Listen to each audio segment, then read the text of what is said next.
دو دختر مکتبخوان را که آخر هفته گذشته در جماعت چارکوی شهر ایسفره ناپدید شدند در شهر وحدت 20 کیلومتری پایتخت تاجیکستان یافتند.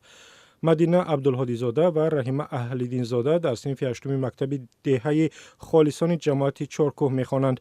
بعضی از خویشاوندانشان گفتند که آنها روز 10 فوریه هنگام مکتب رفتن ناپدید شدند. گروه زودعمل شعبه کارهای داخلی شهر وحدت پس از 4 روز آنها را در نزدیکی پایتخت پیدا کرده و روز 14 فوریه به دست والدانشان سپرده است.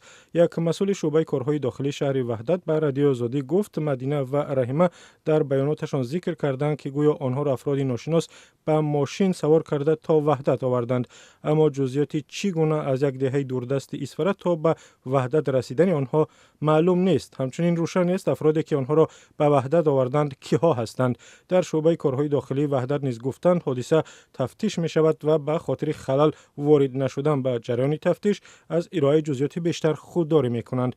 مقامات امور داخلی ایسفره روز چهارشنبه بر رادیو آزادی خبری بی‌درک شدن دو طلبه مکتب رقم 65 جماعت چارکوه را تصدیق کردند، اما آنها نیز مسئله چگونه بی‌درک شدن طلبه ها را شرح ندادند.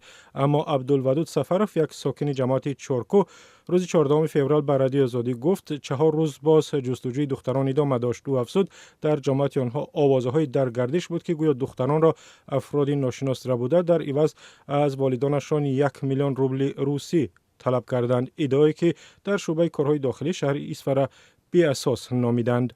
در شعبه کارهای داخلی شهر وحدت گفتند که هر دو طلبه را صحت و سلامت به والدانشان سپردند، ولی تفتیشات حادثه چگونه ناپدید شدن مدینه عبدالهادی زاده و رحیمه اهل‌الدین زاده و پیدا شدن آنها در نزدیکی دوشنبه ادامه دارد. رادیو آزادی این حادثه را پیگیری خواهد کرد.